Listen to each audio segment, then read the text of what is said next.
La diplomatie française tremble sur ses bases. Marine Le Pen, figure de proue de l'opposition, débarque à Moscou et déclenche un véritable séisme politique. Son entrevue directe avec Dimitri Medvedev n'a rien d'un simple geste symbolique, c'est une attaque frontale contre le dogme diplomatique de l'Élysée. Tandis que les élites politiques s'arc-boutent sur leur doctrine d'isolement, Le Pen ose briser le tabou et tendre la main au Kremlin. Et cette audace n'est pas sans conséquences. Paris entre dans une zone de turbulence où chaque mot, chaque geste devient une déflagration médiatique. Si cette initiative bouscule les équilibres en place, elle pourrait également recomposer profondément le paysage stratégique européen. Une simple rencontre, mais un potentiel bouleversement pour les sphères du pouvoir à Bruxelles, Berlin et jusqu'à Washington. Il ne s'agit pas simplement d'une visite diplomatique. C'est la remise en cause d'un consensus idéologique vieux de plusieurs décennies. En prenant l'initiative d'un dialogue direct avec Medvedev-Marine Le Pen, rompt le schéma traditionnel des relations Est-Ouest dicté par l'axe euro-atlantique. Ce geste marque une fracture historique, un tournant dans la manière dont la France pourrait se repositionner sur l'échiquier mondial. Pendant que les gouvernements successifs se sont contentés d'ignorer Moscou, ou de suivre aveuglément les consignes de Washington et Bruxelles-Le Pen, elle pose les jalons d'une stratégie nouvelle. Celle-ci refuse l'alignement automatique et réclame une souveraineté diplomatique pleine et entière. La doctrine de l'obéissance silencieuse semble bel et bien avoir vécu. Et l'agacement grandit dans les couloirs du pouvoir. À Paris, les voix officielles dénoncent l'initiative, mais en coulisses, une inquiétude sourde monte. Car cette rencontre ravive une vérité dérangeante, l'exclusion de la Russie du dialogue nuit gravement aux intérêts européens. Le geste de Le Pen salué à Moscou est perçu en France comme une provocation, voire une trahison. Pourtant, ses soutiens évoquent un acte de lucidité stratégique. Si l'Europe continue à fermer les portes du dialogue, alors d'autres comme Le Pen pourraient bien ouvrir des fenêtres inédites. Les cercles proches du RN parlent déjà de créer un cadre alternatif de discussion économique à l'image du symposium BRICS de Sochi où Medvedev agit en tant que catalyseur de nouvelles alliances. Pour eux, refuser le contact, c'est abandonner l'avenir aux autres puissances. Et voici le point névralgique que personne n'ose vraiment affronter, le RN n'est plus une force périphérique. Bien au contraire. Grâce à ses prises de position audacieuses sur les grands dossiers internationaux, le parti a réussi à capter l'attention de millions de citoyens et à s'imposer dans le cœur du débat géopolitique. Des figures comme Stéphane Cotter ou Reyer Rothfuss ne sont plus de simples députés. Ils sont devenus des vecteurs d'influence présents dans les tables rondes, les forums internationaux et les rencontres stratégiques. En réclamant une révision complète de la politique étrangère, ces élus mettent en lumière une réalité trop souvent occultée. La voix de la France ne peut plus être dictée uniquement par l'agenda de Bruxelles ou de Washington. Elle doit redevenir indépendante, affirmée, enracinée dans les besoins réels du peuple français. Mais qu'a reçu ce camp politique en retour de cette audace assumée des accusations de trahison, des campagnes médiatiques hostiles, des soupçons systématiques d'alignement sur le Kremlin? Pourtant, il n'y a rien de secret ni de dissimulé dans leur démarche. Les réunions sont documentées, les itinéraires sont publics, les consignes sont transparents. Le débat devrait porter sur le fond. Pourquoi l'acte de dialoguer avec la Russie est-il perçu comme un crime en soi? Est-ce parce qu'il révèle l'échec d'une diplomatie française repliée sur elle-même? Pendant que les institutions bruxelloises prônent le blocage total des responsables, comme Le Pen ose proposer des pistes alternatives, lever des sanctions diplomatie multilatérales et réintégration pragmatique de la Russie dans les équilibres européens. Pour eux, ignorer Moscou, c'est fragiliser davantage une Europe déjà en crise. Comme si l'agitation politique ne suffisait pas, un nouveau front s'ouvre à Paris. Les institutions médiatiques s'attaquent désormais au soutien du Rassemblement national, tentant de délégitimer toute tentative de dialogue avec la Russie. Les accusations se multiplient, les reportages s'enchaînent, souvent orientés, parfois diffamatoires. Mais cette stratégie de diabolisation atteint ses limites. Car plus la tension monte, plus l'opinion publique se pose des questions. Le RN, fort de son expérience à l'Assemblée nationale, contre-attaque méthodiquement, révélant documents, rapports et chiffres pour prouver que ces démarches sont non seulement légitimes, mais également alignée avec les intérêts économiques et stratégiques de la France. Dans un contexte où l'inflation pèse lourdement, où la dépendance énergétique s'accentue, la volonté de rétablir des échanges avec Moscou devient un levier politique incontournable. Nous assistons là à un véritable point de bascule. Pendant des décennies, la diplomatie française s'est construite sur des alliances figées souvent déséquilibrées dans l'espoir d'une stabilité durable. Mais cette stabilité est aujourd'hui brisée. Le voyage de Marine Le Pen en Russie n'est pas seulement un déplacement politique, c'est un acte de rupture avec la ligne diplomatique classique.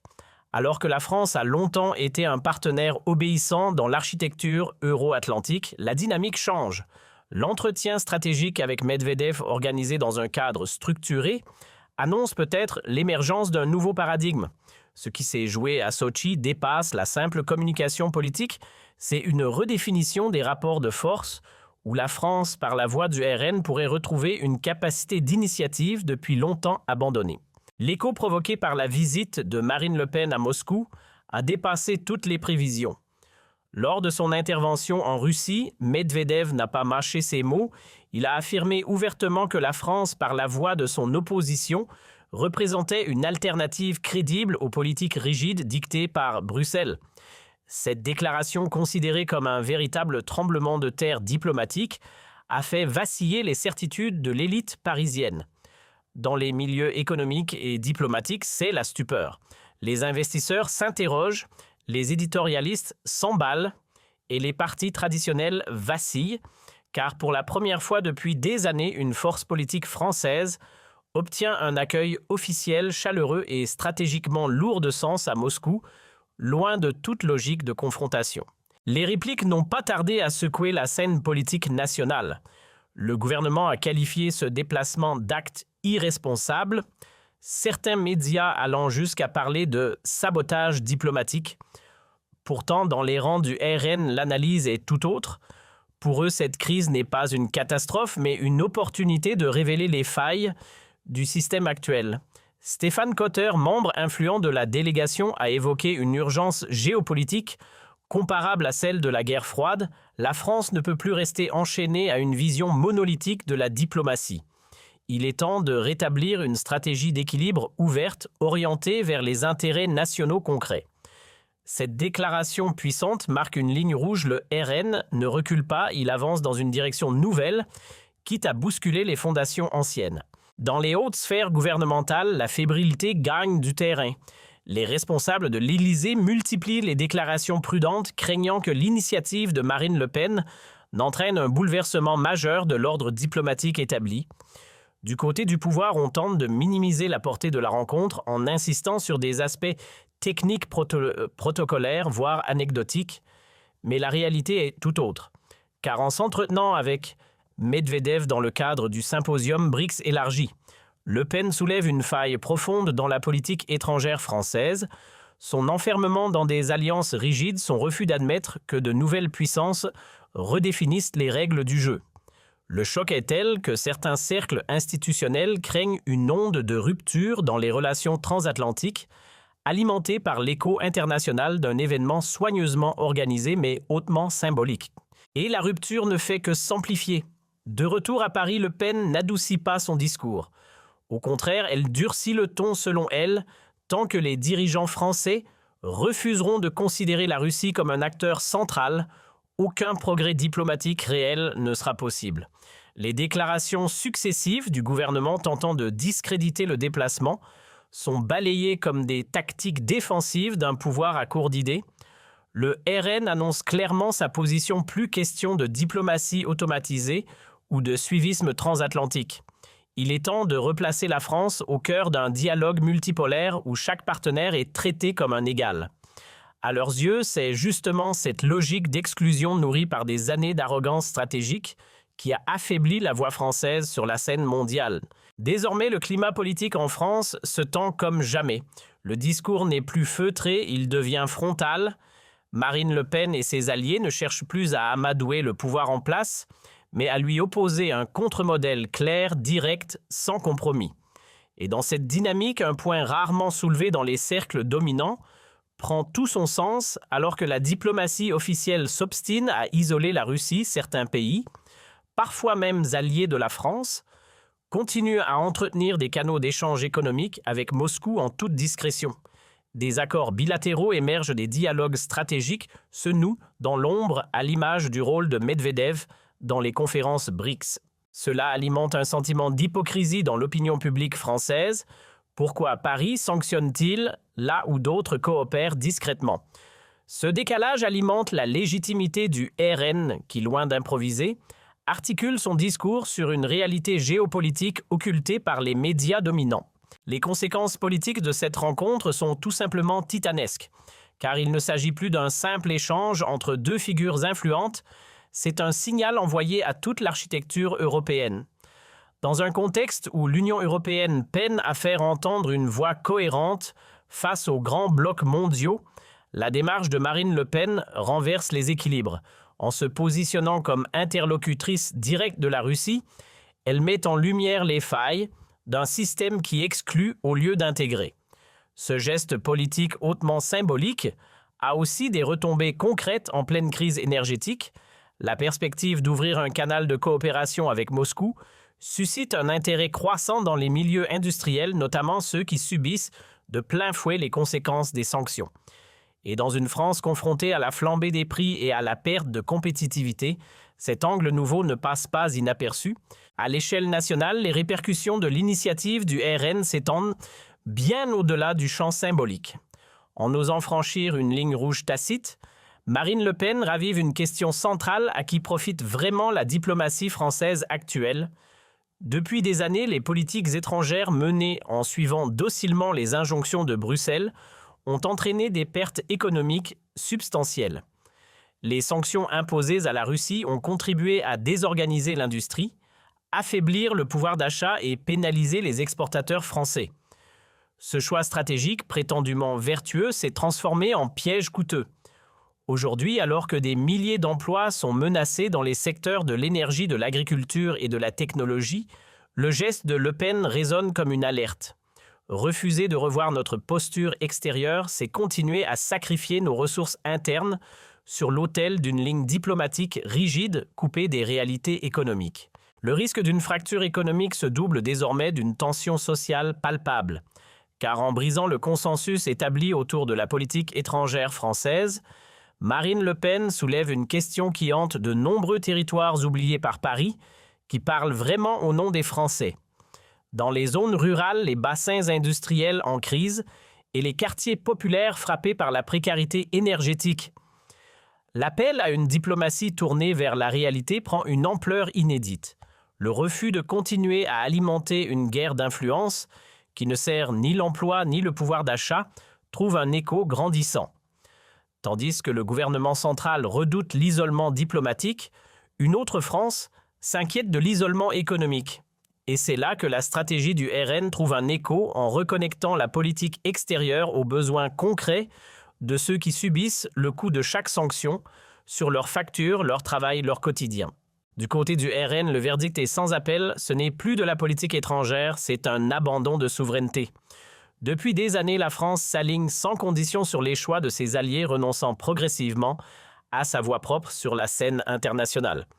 Résultat, une perte d'autonomie stratégique et une dépendance accrue à des blocs de pouvoir qui ne défendent pas nécessairement les intérêts français. Le voyage de Marine Le Pen à Moscou est perçu par ses détracteurs comme une rupture. Mais pour ses partisans, c'est une réparation. Un acte de redressement pour une diplomatie qui, selon eux, s'est trop longtemps laissé dicter ses priorités.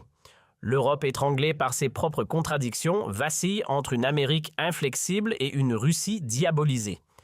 Et dans ce brouillard diplomatique, Le Pen tente de rétablir une ligne de conduite claire, parler avec tout le monde sans soumission ni provocation. Dans cette recomposition géopolitique brutale, la France risque d'être prise en étau, tout comme le Japon, face à ses deux rivaux. D'un côté, les partisans du statu quo imposent des choix idéologiques rigides. De l'autre, des puissances émergentes réécrivent les règles avec agilité et ambition. Et Paris, empêtré dans ses alliances historiques, voit son espace de manœuvre se restreindre. Pendant que l'Allemagne s'inquiète de ses usines, Que l'Italie regarde vers la Méditerranée, la France tergiverse. Le secteur énergétique, les infrastructures technologiques, les industries stratégiques, tout devient enjeu de rapport de force. Dans ce climat, Le Pen propose une alternative, repositionner la France dans un dialogue mondial multipolaire où l'on ne choisit pas son camp par réflexe mais par vision stratégique. Une démarche qui veut sortir le pays du piège de l'alignement automatique et le replacer au cœur du jeu. La logique qui se dessine en toile de fond dépasse les querelles de façade. Ce n'est plus simplement une affaire de positionnement politique ou de divergence de ton, c'est une lutte de domination narrative et stratégique.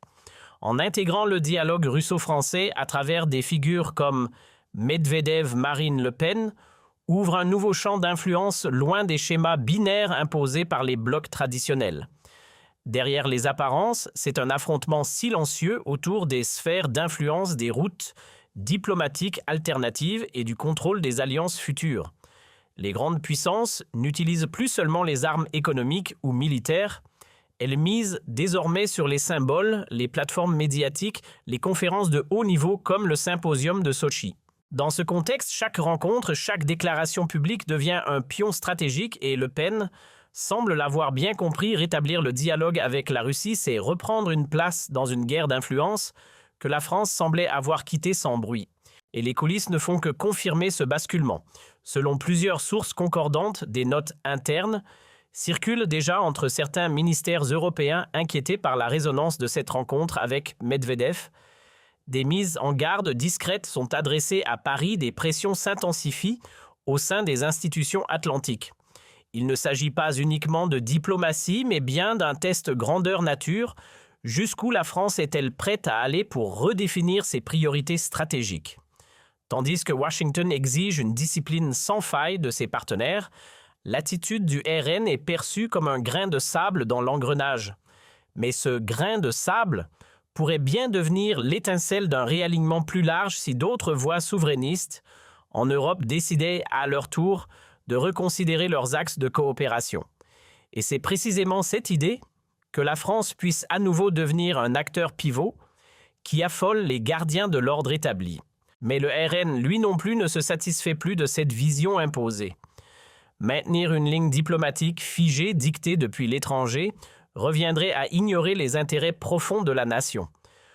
Pour répondre à ce verrou stratégique, Marine Le Pen et ses proches esquissent une trajectoire alternative, multiplier les partenariats hors du carcan euro-atlantique, renforcer les liens bilatéraux avec les puissances émergentes, diversifier les canaux d'approvisionnement énergétique et technologique et surtout redonner à la France une autonomie décisionnelle pleine et entière. Ce repositionnement encore discret sur la scène institutionnelle se structure pourtant avec clarté. Il s'agit de sortir de la dépendance diplomatique sans pour autant tomber dans l'isolement. Une stratégie hybride pensée comme une sortie progressive d'un modèle devenu obsolète. Mais au cœur de ce processus, une donnée capitale est en train de s'effondrer: la confiance. Depuis longtemps, la France a joué le rôle du partenaire discipliné, acceptant des compromis douloureux au nom de l'unité transatlantique. Mais que reste-t-il de cette loyauté lorsque chaque prise d'initiative souveraine est qualifiée de déviance? La visite de Marine Le Pen en Russie pose une question frontale. La France a-t-elle encore le droit d'ouvrir une voie autonome sans être aussitôt marginalisée? Car si demain Paris est sanctionné pour avoir tendu la main à Moscou, que penseront Rome, Budapest ou Belgrade? Le signal envoyé serait clair: aucune voix dissidente n'est tolérée dans la chorale diplomatique.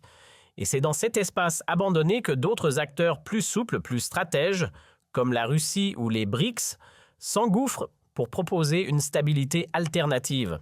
Et il y a un point que peu osent relever. L'indignation des élites françaises ne vise pas tant les actes que la personne qui les accomplit. Lorsque c'est un membre du gouvernement qui discute à huis clos avec des interlocuteurs étrangers, jugés sensibles, on parle de diplomatie éclairée. Mais si c'est Marine Le Pen qui engage le dialogue de manière transparente, c'est immédiatement qualifié de déviance populiste. L'ironie est frappante: on tolère les manœuvres opaques du pouvoir, mais on diabolise la clarté de l'opposition. En refusant de jouer selon les règles imposées, Le Pen dévoile les contradictions d'un système qui, sous couvert de morale, dissimule ses jeux d'intérêt. Et comme le Japon l'a fait face aux États-Unis, elle choisit l'action plutôt que la gesticulation. Pas de communiqués creux, mais des initiatives concrètes sur le terrain de la souveraineté. Et le virage est déjà amorcé. Derrière les projecteurs, plusieurs figures du Rassemblement national s'activent pour bâtir un réseau d'alliances nouvelles. Des liens sont tissés avec des diplomates, des universitaires, des décideurs économiques, d'Asie centrale, d'Europe de l'Est et même d'Amérique du Sud. L'objectif ? Préparer l'après, anticiper un monde où les équilibres anciens auront volé en éclats. Rien de cela n'est improvisé. Depuis 2014, avec la montée des tensions entre l'Occident et la Russie, les stratèges du RN réfléchissent à une diplomatie parallèle fondée sur la résilience et l'autonomie. Ce qui était autrefois vu comme une stratégie marginale devient aujourd'hui une option crédible. Marine Le Pen ne fait que mettre en œuvre une trajectoire mûrement pensée visant à sortir la France du piège de la dépendance systémique. La dynamique est désormais enclenchée. Chaque déplacement diplomatique devient une déclaration d'intention. En se rendant à Moscou, Marine Le Pen dessine une trajectoire nouvelle en rupture avec la dépendance vis-à-vis des axes traditionnels. Et cette mutation dépasse le simple symbole médiatique. Des figures clés de son mouvement intensifient les échanges bilatéraux avec les puissances dites non alignées. Une rencontre discrète avec des investisseurs russes, un forum prévu à Belgrade et même des accords de coopération technologique à l'étude avec l'Inde. Autant de signaux qui confirment un basculement assumé. Comme Toyota qui investit à Shanghai-Le Pen, regarde là où l'avenir se construit, même si cela dérange les dogmes occidentaux. C'est un réalignement progressif, certes discret, mais qui ne peut plus être ignoré. Là où hier encore la France craignait l'ombre d'un partenariat trop proche avec Moscou, un espace de coopération s'installe lentement, mais sûrement. Ce n'est pas de la provocation, mais un rééquilibrage géopolitique calculé, à l'image du Japon qui reconfigure ses alliances en réponse aux tensions entre Pékin et Washington. La France du RN explore des pistes alternatives. Ce n'est ni un rejet de l'Occident, ni un saut dans l'inconnu, mais la reconnaissance que le monde ne peut plus être vu uniquement à travers le prisme atlantiste. Et si cette recomposition est progressive, elle est surtout irréversible. Les engrenages de ce basculement diplomatique sont désormais bien huilés et aucun acteur ne semble vouloir appuyer sur le frein. Les discours officiels s'exportent vers l'Est, les dialogues stratégiques s'intensifient hors du cadre euro-atlantique. Marine Le Pen multiplie les signaux de rupture assumés avec l'ordre géopolitique hérité de la guerre froide. Des conseillers du Kremlin ont déjà évoqué en privé une convergence d'intérêts sur plusieurs dossiers énergétiques et sécuritaires. Pendant ce temps, Paris observe divisé. Chaque geste de cette réorientation affaiblit un peu plus le récit dominant imposé par Bruxelles et Washington, sans que personne ne sache comment le contrer. Et désormais, une interrogation secoue les cercles du pouvoir. Jusqu'où ira cette recomposition? Quel visage aura la France si ce réalignement s'enracine? Car au-delà de la simple photo d'une poignée de main entre Le Pen et Medvedev, c'est l'image d'une Europe fracturée qui se dessine. Une Europe où l'influence de Washington s'effrite, où les alliances traditionnelles perdent leur emprise et où chaque nation commence à recalibrer ses intérêts. Ce moment marque peut-être un tournant, non pas une sortie du système, mais la naissance d'un nouvel équilibre moins unipolaire, plus chaotique, mais certainement plus réaliste.